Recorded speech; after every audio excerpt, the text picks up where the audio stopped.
Hello and welcome to another ATP Geopolitics Ukraine War Update Extra video. This is just a few little extra bits because I've got a backlog of information to share with you. So I just thought I would produce another one, and if you have time, you can watch it. If you don't, meh. Where should we go to first? Chris Owicki always has some really interesting threads here. Russia's deployment system is so dysfunctional that many soldiers are reportedly spending weeks, quote, wandering around in search of their units in border and rear areas, with some being listed as deserters because they've not reported to the units they cannot find. The Russian pro-war Telegram channel Rebar has highlighted the Kafkaesque situation that many mobilized Russian soldiers are facing due to the organizational chaos behind the front line. Quote, because of the confusion in the border areas and even deep in the rear, there are whole groups of fighters wandering around in search of their units. Some are even forced to travel to their permanent deployment points just to find out where their unit is now. The most unpleasant thing is that people who find themselves in such situations are often mistakenly considered deserters. It reaches a point of absurdity. A person can travel along the front lines for weeks in order to find his unit, but at the same time, he's listed as a fugitive in his own military registration and enlistment office. And that's the end of the Rebar quote. Rebar blames the problems on, quote, a general confusion with management and organization, as well as a lack of communication between the structures, close quote. A large part of the problem is that many Mobics have been assigned to newly created formations. As Rebar continues, due to the confusion of the process of forming the new units, the commander might not even understand to whom exactly he was subordinated, and the soldiers might only know the number of their battalion. Close quote. Ukraine's successful offensives last autumn exacerbated the problem when the quote hastily assembled units fell apart. Rebar comments, after leaving the battle, soldiers did not know whom to report to. To whom to report. Uh, some got as far as the Urals, the Volga region, and even the Far East, but even there they could not find. But even there, could not find information. Some units were at the front line in full strength, and there was simply no one there to answer questions about their whereabouts. Disorganization also hinders the return of soldiers from hospitals after recovering from injuries. Quote, soldiers are sometimes released from medical facilities without orders, forcing them to look for their units themselves. Many Russian Mobics have been assigned to the Army Corps of the Donetsk and Luhansk People's Republics, presumably to reconstitute them after their own mobilized men were decimated in the earlier stages of the war. Rebar attributes this most acute issue to the Republic's Army Corps' unresolved status and reports, quote, soldiers facing such problems are forced to pound the doorsteps of state institutions in search of at least some information, but most often they receive the answer, go to Donetsk, Luhansk, and figure it out there. Exacerbating the problem, Rebar says the Russian General Staff has ordered the military hospitals of the republics to prioritize treatment for wounded soldiers from private military companies, which in practice is likely to largely mean Wagner men. It's not clear what this means for the treatment of wounded Russian soldiers. Russians serving with DNR units have reported that DNR evacuation teams will only evacuate their own men and slightly wounded Russians, leaving the severely wounded on the battlefield. So this is me talking now. Of course, this feeds into issues with the wounded to killed ratios in Russia, and this is essentially coming from Russian sources. So you've got to take it seriously if it's claiming about the Russians here that they are leaving severely wounded on the battlefield, which means that yes, there's no surprise that we have these claims that the killed to wounded ratio is so bad, such that there is there are of a whole bunch of casualties. There's a high proportion of them being dead eventually in the Russian figures than in the Ukrainian figures.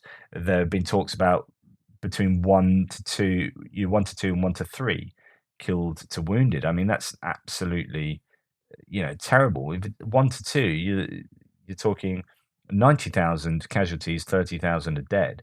That's really very high. So to continue, Rebar reports that the Russian army is creating special reservoir units to collect lost soldiers and either send them to frontline units for further service or be discharged to the reserve. This will give them an official status and ensure they are not treated as deserters. However, Rebel cautions for a complete solution to the problem, it is necessary to get rid of the organizational mess when newly formed battalions hang in the air and it is unclear to whom they report. And the discharged wounded are put outside the hospital gates and sent out to fend for themselves. That's just gives you another little bit of context to the state of the army with the Russians and the issue between all these different components of the army that makes coherence, cohesion, really difficult ideal to achieve. I mean, you've got the DPR, the LNR, and there are claims that they're trying to assimilate. The Russians are trying to assimilate them into regular Russian forces for this reason, right? So you've got those two republics with their militias, and then you've got Wagner PMC, as a private military company, but also Patriot, Shoigu's own. So you've got Prigozhin's PMC, and then you got Wagner. You got Shoigu, the defense minister, has his own PMC, the Patriot, who apparently in Vuhledar was supposed to walk in after Vuhledar was taken and put the flag down and show it was all Patriot, and it was them that what did it, except it wouldn't have been, but they were going to take the glory, and of course that never happened because the Russian regulars got absolutely spanked in Vuhledar. Anyway, so you got them, then you got the Russian units themselves, within which you've got obviously your normal sort of VDV regulars, reserves, and then you got mobilized conscript. There's a whole range of components to the Russian army that makes it a really difficult thing to wield, to command, and to achieve objectives with. I mean, one of the big strong criticisms of the Russian, you know, project, this war, has been the lack of cohesion between the different aspects in terms of combined arms initiatives. So, the army, the air force, the navy, engineers, logistics, etc., all of those things, artillery, troops, blah blah blah, and then all those other elements of that I was just talking about. It means that it's just a really confusing, potentially disorganized mess. Okay, going on to this is to talk again about the Ukrainian chap who was murdered, the war crime of him being shot after the Russians asked him to do something, and he said "Glory to Ukraine," and then they shot him, and that's caught on camera and shared widely, went viral. It's all, of course, it's a war crime, but the reaction to this has been fascinating from within Russian circles themselves. So Milchakov, this is from Dmitry War Translated, said the leader of the Nazi Rusish group openly supports executions of prisoners of war and calls anyone opposing it cowards. He believes that due to too much humility, conquered territories are full of pro-Ukraine people who reveal Russian positions. Go figure. That you might invade a country, take it over, and the people don't want you to be there. And when you take over their territories, they might be shopping you out to their own side. Yeah, that's of course going to happen. Anyway, it's worth just having a little look to see what some of these more rabid thinkers are saying. Cuckolds are looking for an excuse to say, we are not like that. We are like that. And our military are brutal as they should. In other words, people might want to say, we're not like that. The shooting of that prisoner of war, that's not us. And he's like, yeah, it is us. We are like that. And our military are brutal as they should every day more and more. And this is normal. Let the bloggers continue to invent that our soldier allegedly cannot do this, while we will support such undertakings and the transition to a normal level of attitude towards the enemy. To defeat the enemy, you need to kill the enemy. Thanks to the position of not cowards and not sadists who urge not to finish off the enemy, we have a significant amount of pro-Ukrainian population in the conquered territory, which leaks data, which leads to our soldiers dying every minute. And for this, they are being expelled from the Russian Federation to the territory controlled by the armed forces of Ukraine. If the life of an enemy is more valuable to you than the life of a Russian soldier, then perhaps you are on the wrong side. What about another grain deal? Of course, this is a false dichotomy. It's not saying the life of that POW is more important than your own troops. It's like it's not to even get into that discussion. It's to adhere to international law regarding war. And this is a human being. We've captured him, therefore we will treat him like a human being.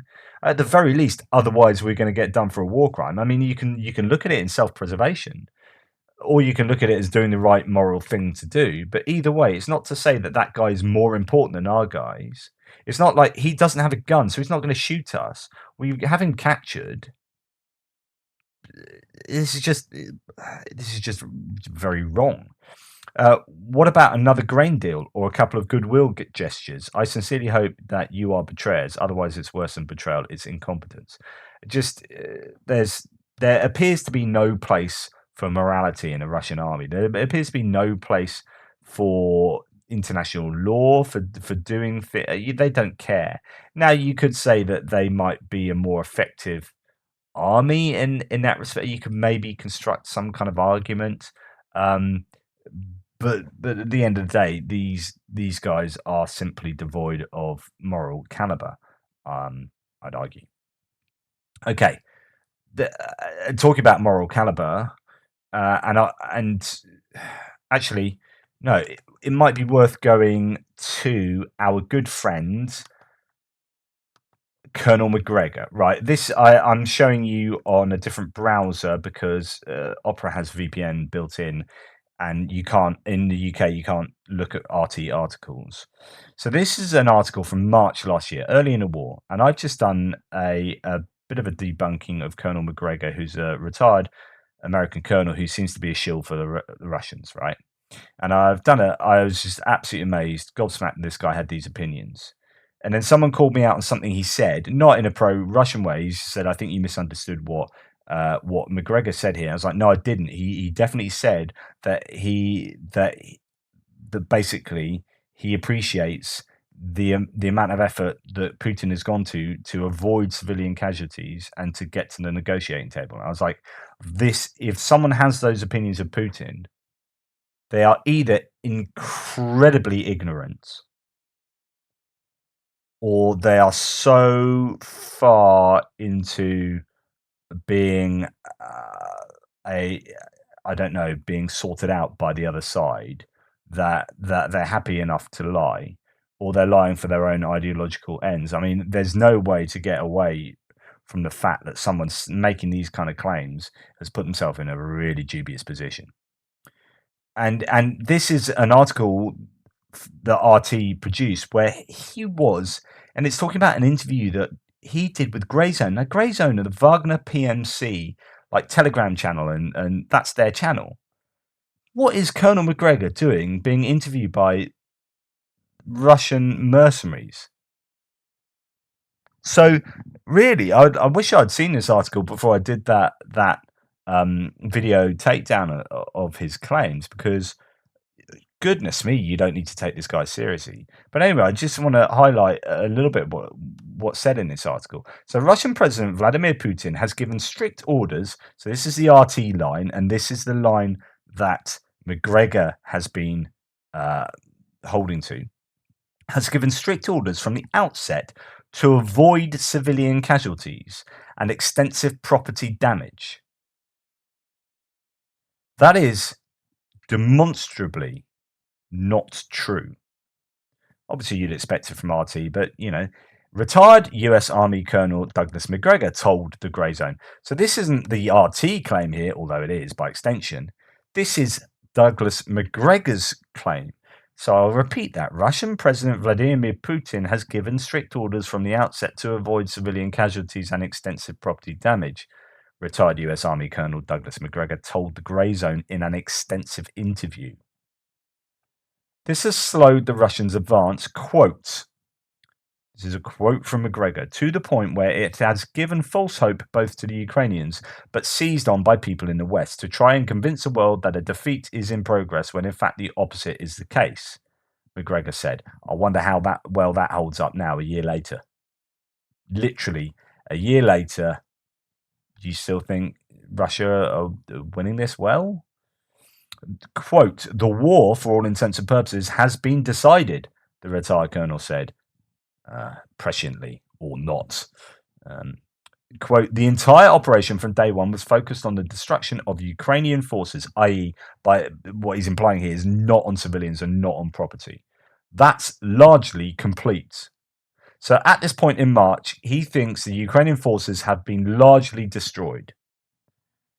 If you want to ever take this man seriously, you need to deal with the abject misinformation and disinformation that he has been spreading and the predictions he has got wrong consistently,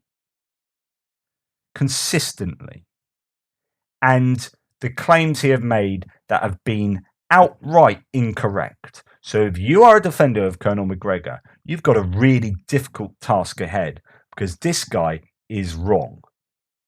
Okay, here's an example of how he is wrong.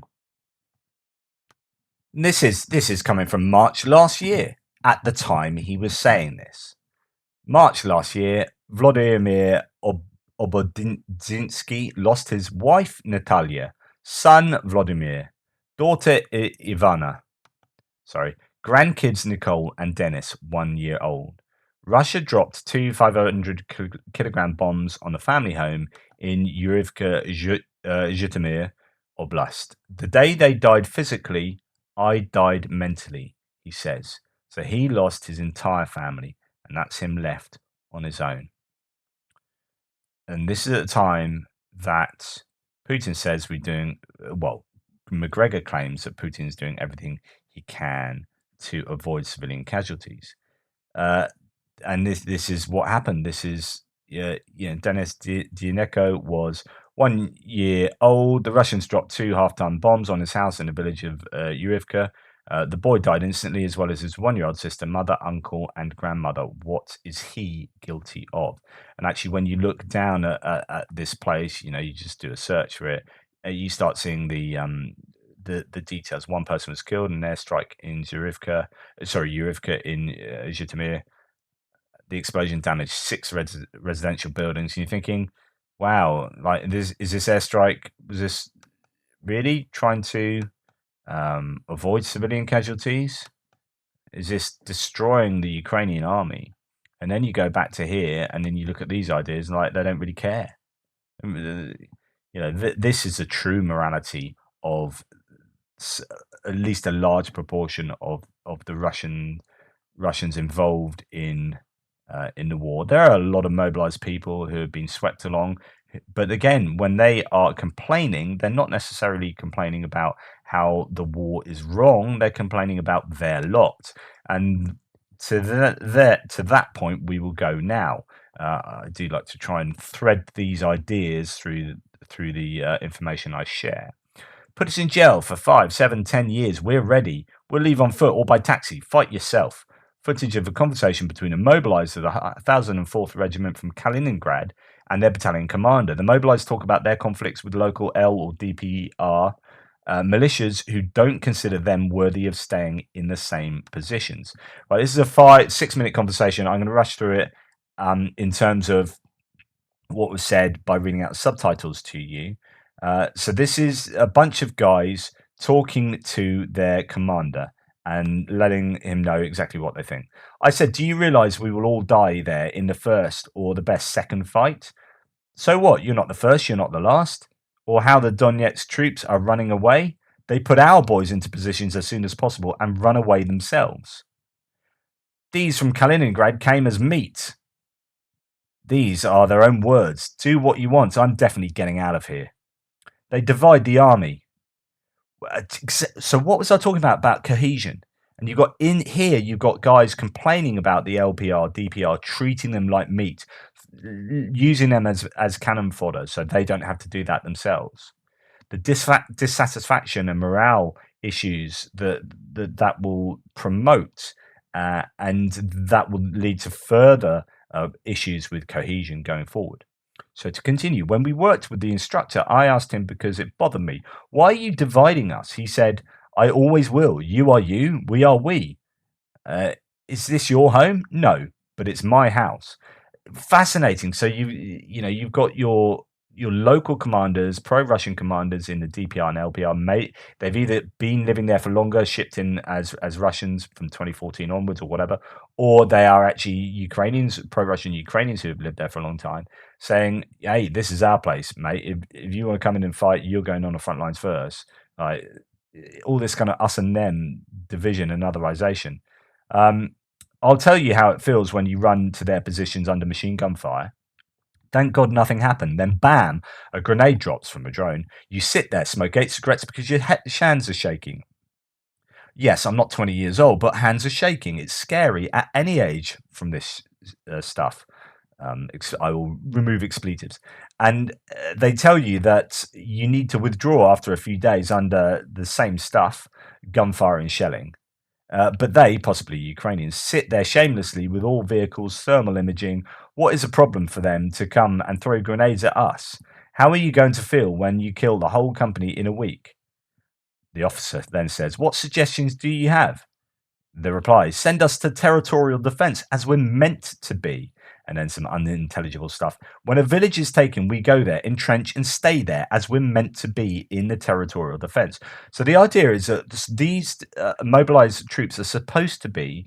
The official line is that these guys are territorial defense. They're not going to be sent in as the first echelon of troops as cannon fodder. You're supposed to have, the regular army doing that. These guys are just sent to defend and entrench themselves in villages and work as defensive troops, but that's clearly not what is happening. He continues, "We'll stay there, and if there is no breakthrough, then we can move forward." That's what we're meant to do, but instead we're doing an effing recon by fire. Are we specialists or something? You don't want us to refuse. We better go to effing jail. But put everyone to jail. We'll stay there. No one will go there to attack. How long is it? 5, 7, 10 years? Don't give a damn. At least we'll be alive and not giving the rest of life away. For whom? For what? We're sent to sure death. Again, we do not refuse to fight in the territorial defense as we were drafted, but we refuse to assault. Put us in jail. Seriously, everyone. Officer, I have no rights to put you to jail. They reply, "Let those who have come. My life is dearer. I'm being serious. I'll be earning money in jail and sending it to my family. They killed a company there. We're done. Officer, I heard you. Your position is a bit weak. Let's make it stronger. Tell us how. We won't go there. Put us all in jail. If you try putting us there sneakily, this will be effed. This will not be forgiven. We will clash, if you understand. We're ready for it, honestly." So this is sounding more and more like mutinies than me speaking. As they're like, "We want to go to jail, and if you don't put us in jail, we're going to kick off." Everyone ready? Yes. Ready to clash right here. And I tell you, it will be effed. Because we are so effing angry at them after the death of our comrades. And after this, us-them divide. They call us Russians. Being professional soldiers here. PMCs. We'll walk if we need to. Fight yourself. We'll even leave on taxi. They said we'll get our military ID documents at the end of the special operation. There is zero trust. Like yesterday, one guy went outside, sat on a bench, pointed a gun, and blew his brains off. Do you know about this? Local? No, ours. Yes, ours. From Kaliningrad. What last name? I don't know. Astra said he's from Kaliningrad.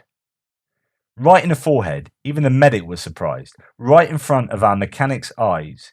He was talking, saying, "I'm sick of it. Sick of it." Got on his knees. We heard the shot at 4 a.m. The whole platoon was taken to the commandant office.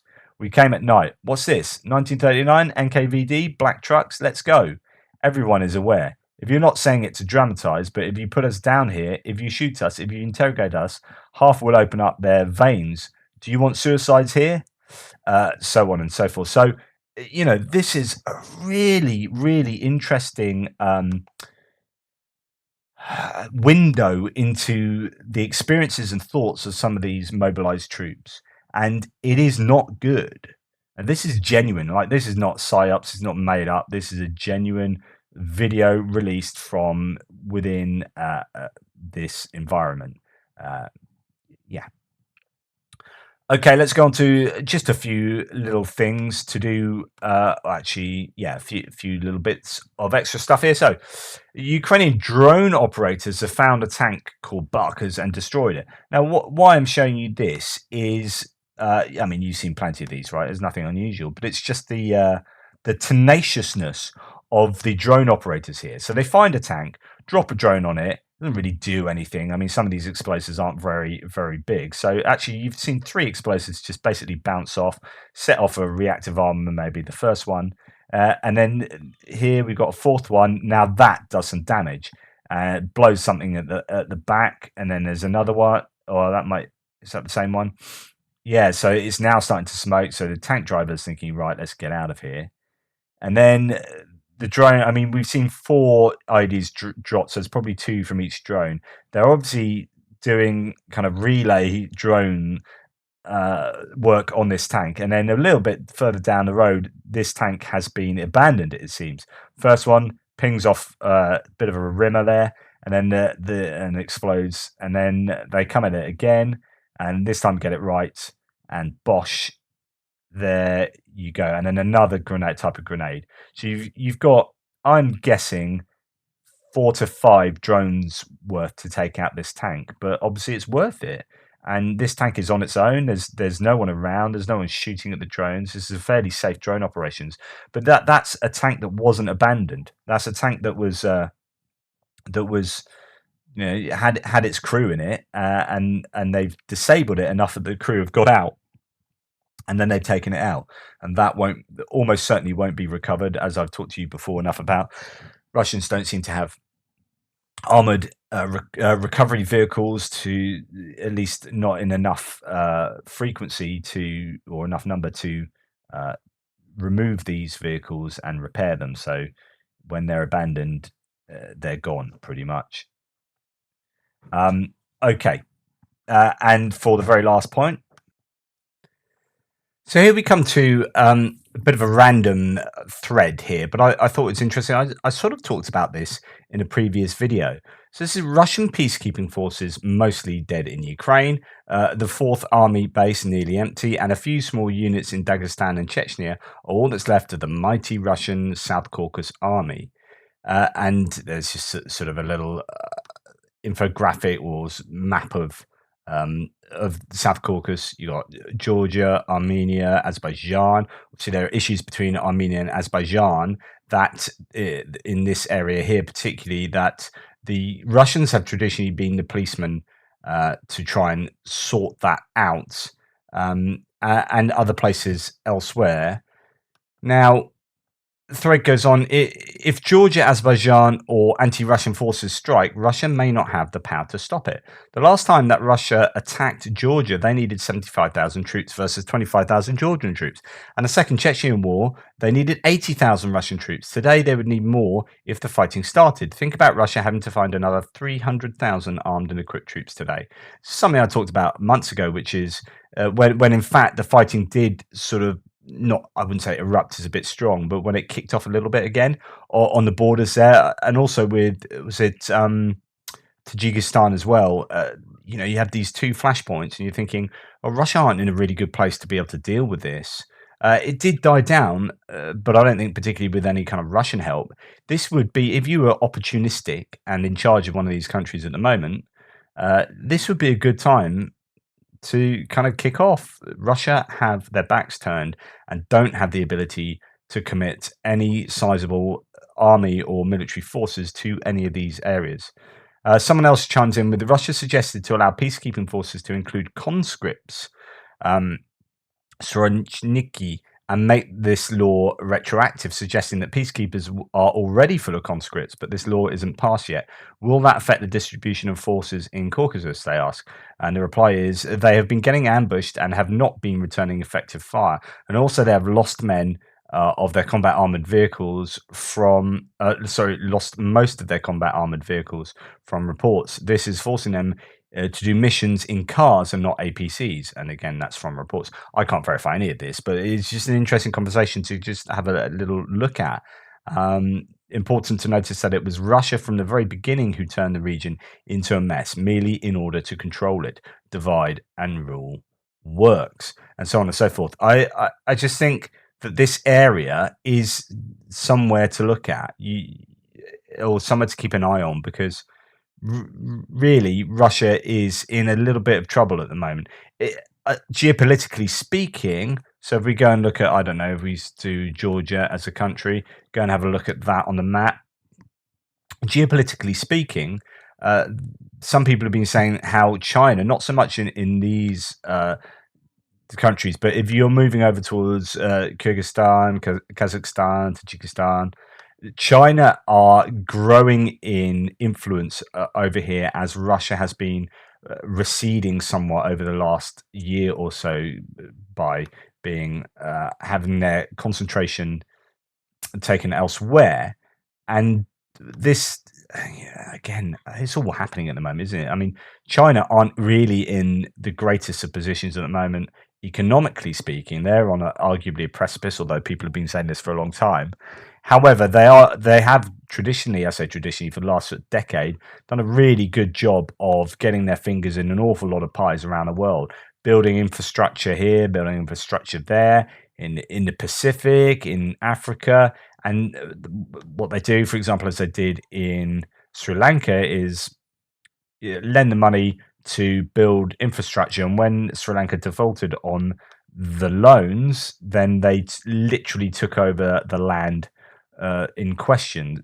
So China kind of effectively own some of the land there, and that's is you could say that's really shrewd operations from China, but they are, yeah, they are becoming. I mean, America know this. China are enemy number one. Russia are now enemy number two. It's just that Russia are the ones involved in actually fighting. But the US is consistently looking to see what China is doing everywhere, and obviously, notably in Taiwan. Yeah, so there you go. Just a little bit, a little nugget on these nations between the Black Sea and the Caspian Sea. Keep your eyes peeled. Anyway, thank you so much. Please like, subscribe, and share. I will catch up with you again sometime soon. I really appreciate all your support. All the ways you can support the channel are in the description below. Toodle pips. See you later.